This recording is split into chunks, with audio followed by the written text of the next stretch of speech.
Hey everybody, today is Wednesday, and look, I found Topsy and Tim's Wednesday book by Jean and Gareth Adams.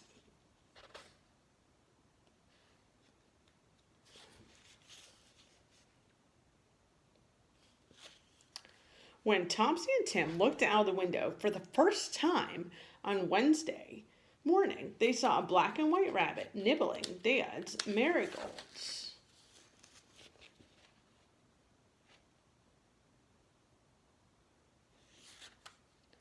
"Well, I never," said the milkman, putting down his bottles. He knelt on the grass and stretched out his arm. The rabbit came and sniffed his fingers.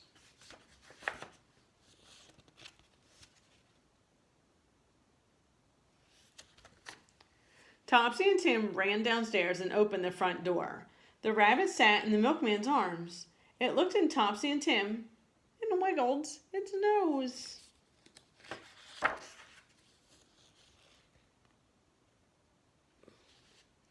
"Please, may I hold the rabbit?" said Topsy. The rabbit sat quietly with his front paws on Topsy's shoulder. Tim stroked its long, silky ears. "It's very tame," said Mummy. "I wonder who it belongs to." "I'll ask my customers," said the milkman.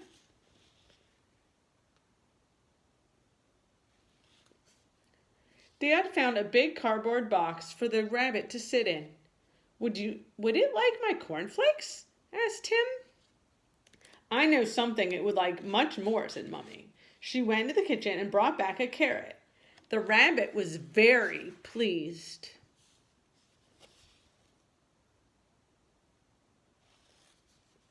When it was time to go to school, Topsy and Tim wanted to stay and play with the rabbit. Mummy and Dad both had to say, "Come along now." As they set off, Mummy said, "Tell Miss Maple about the rabbit. One of the children might know where it has come from."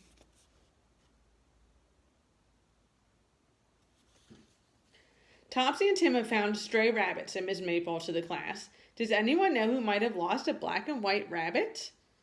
Johnny Jenkins put his hand up. "Mr. Fishwick, miss," he said. "He lives next door to us. He keeps black and white rabbits." Mommy came to take Topsy and Tim home. Miss Maple told her about Mr. Fishwick. "I must take the rabbit back to him this afternoon," said Mummy. Topsy began to cry. Tim dragged his toes on the pavement all the way home. The rabbit had climbed out of his cardboard box. It came to meet them when they opened the dining room door. All through dinner, it played round the table legs.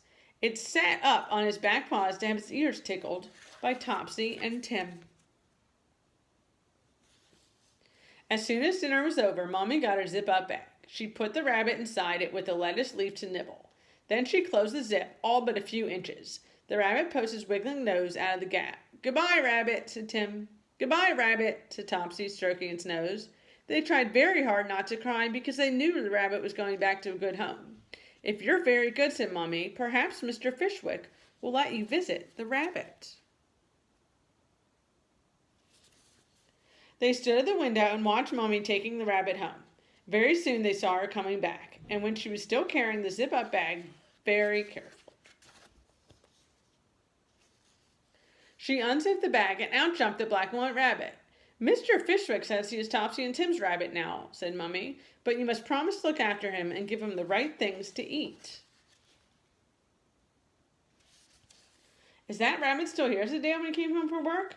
Topsy and Tim told him the good news. "We must give him a name," said Dad. "We've given him one," said Topsy. "It's Wiggles," said Tim, "because its nose wiggles." "Well then," said Dad, "we must give Wiggles a house." He took Topsy and Tim to his workroom, and they found some wood and some wire netting to make a rabbit hutch. Wiggles sat on the workbench and wiggled his nose. How cute. Bye-bye.